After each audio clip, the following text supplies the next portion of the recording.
No one stopped the plates, yet they all came to rest. What caused them to slow down and stop? Let's see. A certain force opposes the relative motion between two surfaces in contact.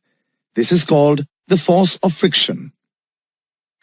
The force of friction exists between any two surfaces in contact. It's this friction that slowed down and stopped the plates from sliding further. What would have happened if there was no friction at all? The plates would have continued to slide without stopping. Without friction, life would never be the same. We'll never be able to walk or even eat our food. Without friction, everyone and everything would just slip and fall. Now, let's look at some examples of friction. The surface of the carom board exerts frictional force on the striker, thereby causing it to slow down. The frictional force on the surface of the slide slows down the speed of the child sliding. And the golf course opposes the motion of the ball and brings it to a halt. So, friction is a force that opposes the motion between two surfaces. Jamshed is having a great time skating. It's time to go home and his roller skates are slowing down. Why do you think they're slowing down? Well, friction is causing the roller skates to slow down. But what causes friction?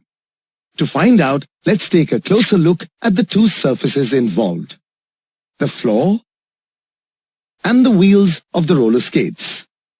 Even though the surfaces look smooth, a microscopic view shows that there are many irregularities. That is, projections and depressions on the surfaces. This unevenness causes the surfaces to get interlocked and oppose the motion. That's how the roller skates slowed down and came to a halt.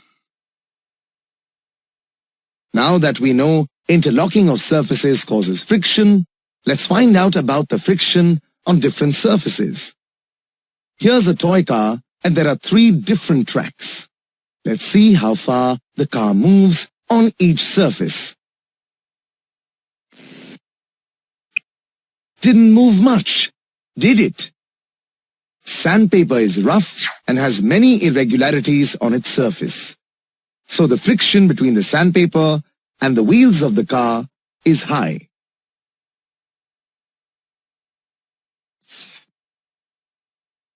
That was quite a distance, wasn't that? Glass is smooth and has fewer irregularities on its surface. So, the friction between the glass and the wheels of the car is low.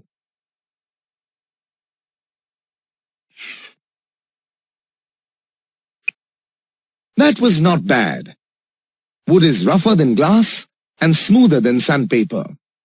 That is, it has more irregularities than glass and fewer irregularities than sandpaper. So the friction between the wooden surface and the wheels of the car is moderate.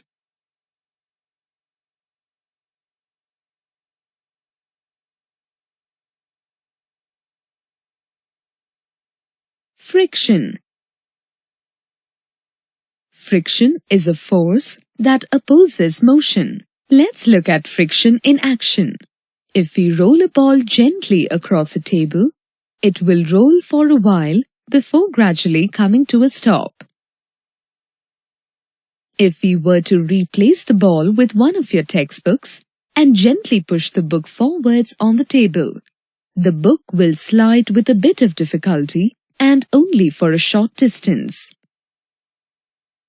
Now, let's slide the same book across an ice block. This time, the book will slide more smoothly and cover a much greater distance.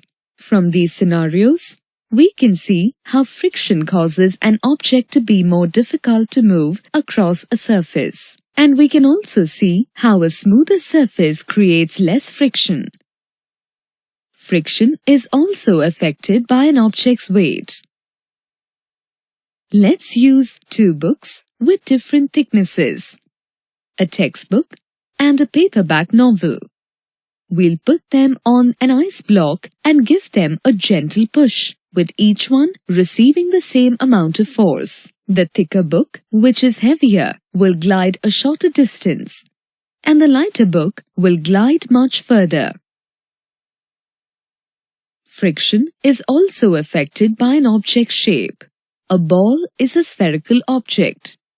If we place a tennis ball on a flat table, there will be very little area of contact between the ball and table. If we place our textbook on the table beside it, a much greater percentage of the book will be in contact with the table surface.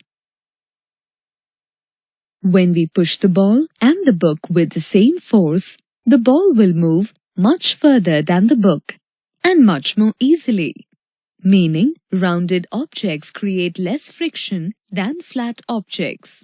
When there is very little contact between the two surfaces, there will be very little friction.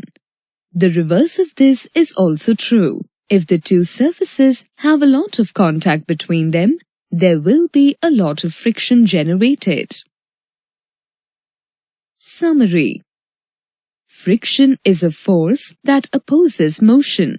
The friction generated between two surfaces depends on the nature of the surfaces in contact. A smooth surface creates less friction, while a rough surface creates more friction. Friction depends on the weight of the object in motion. Friction also depends on the shape of the objects.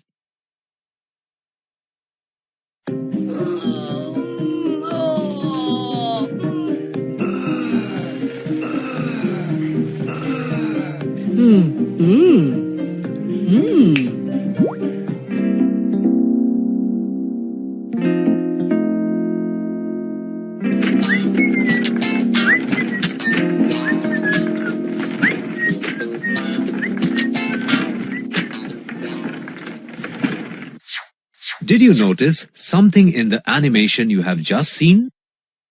In which case was it more difficult for the person to move the bag? When the bag was at rest, wasn't it?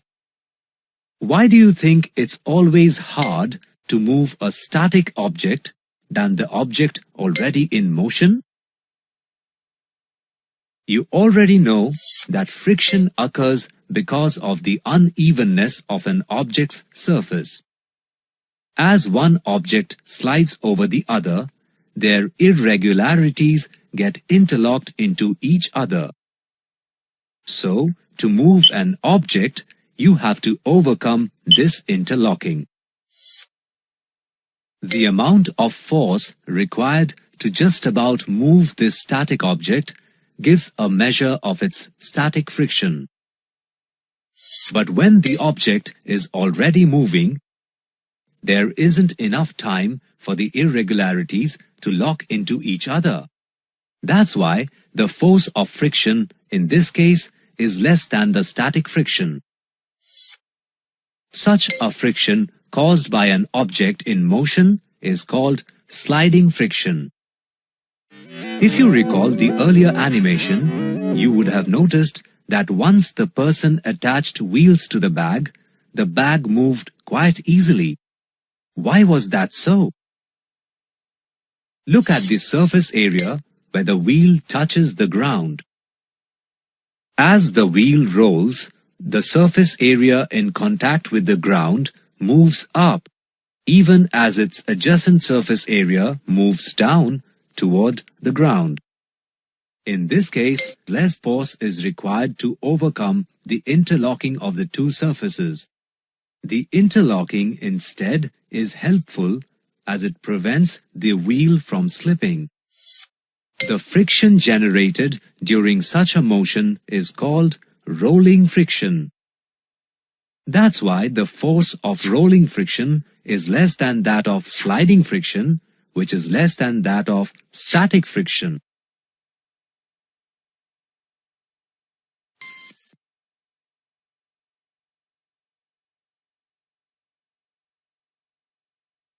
We know that friction is a force that opposes the motion between two surfaces. Let us have a look at some real-life examples where we make use of the frictional force.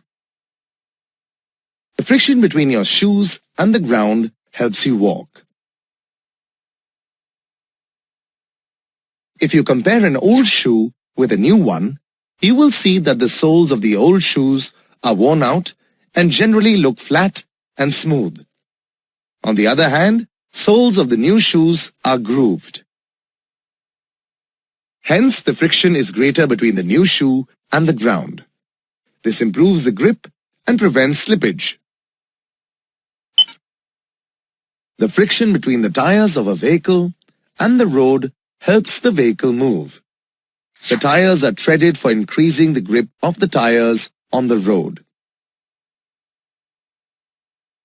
You might have heard of bikes or cars skidding on wet roads. This often happens when the treads on the tires wear out and the friction is reduced.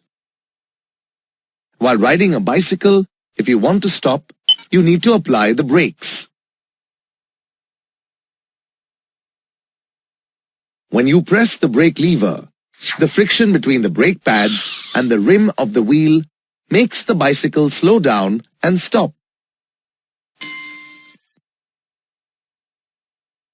So, is friction always useful? No, it can be a nuisance too. Friction can make it difficult for us to move things around. So what can we do to reduce friction? Add wheels. Rolling reduces friction and so it's easier than sliding. Now you know why it's easier to move bags with built-in wheels.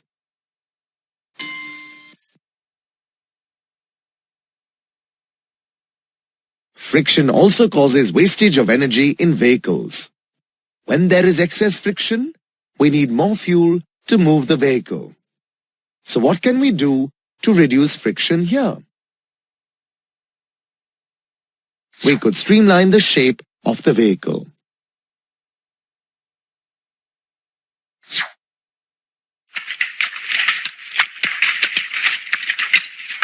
If you think we sorted this problem out, there's another problem that friction poses. It wears things out. And how do we tackle this?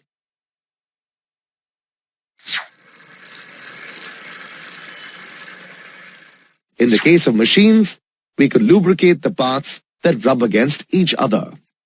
For this, we could use lubricants such as oil or grease to reduce the friction between the moving parts and make the movement smoother. From what we just saw, friction is a necessary evil. There are times when we need friction and there are times when we want to avoid it. So, we always need to reach a good compromise. Have you ever wondered why nature has provided birds and fishes with special shapes?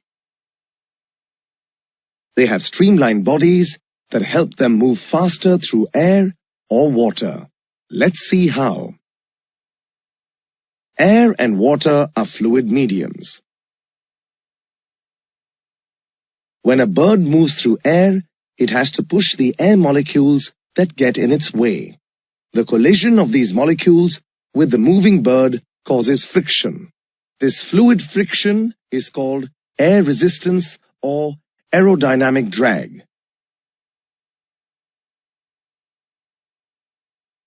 Similarly, fishes have to overcome the frictional force exerted by the water molecules in their way. This fluid friction is called hydrodynamic drag. Drag can be reduced if the object moving through the fluid has a streamlined shape. As birds and fishes have streamlined bodies, they easily push away the air or water molecules in their way, thus moving fast through the fluid medium. It's these birds and fishes that have inspired aircraft designers and submarine designers. The streamlined bodies of aircrafts and submarines reduce drag and thereby increase fuel efficiency.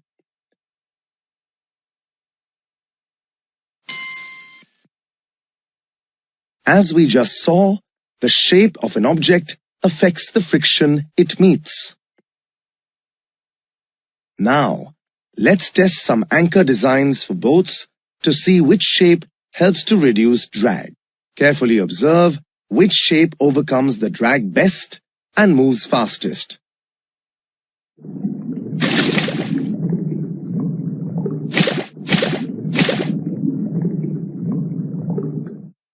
Why do you think the hemisphere landed first? The curved side of the hemisphere that moves downwards is more streamlined compared to the other shapes. So, it gives the lowest drag. Think about this and discuss.